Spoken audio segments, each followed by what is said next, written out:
Halo sahabat Direktori Hukum, kali ini saya akan membahas mengenai perbedaan akad dan kontrak.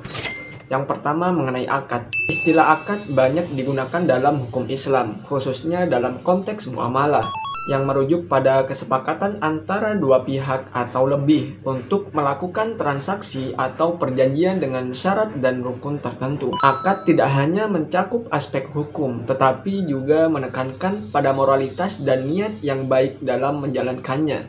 Dalam akad, terdapat unsur kepercayaan antara pihak-pihak yang terlibat. Kemudian mengenai kontrak.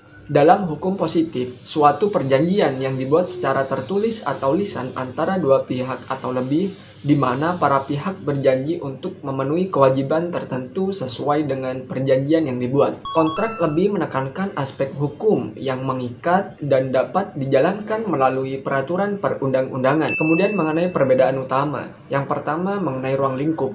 Akad lebih banyak digunakan dalam konteks hukum syariah, sementara kontrak adalah istilah yang umum digunakan dalam hukum perdata. Yang kedua mengenai aspek moralitas. Dalam akad, niat dan prinsip-prinsip syariah sangat penting, sementara kontrak lebih bersifat teknis dan legal formal. Kemudian yang ketiga, rukun dan syarat. Dalam akad, ada rukun dan syarat yang harus dipenuhi sesuai syariah. Sedangkan kontrak mengikuti ketentuan hukum positif dan lebih fleksibel. Selanjutnya mengenai dasar hukum. Yang pertama, akad.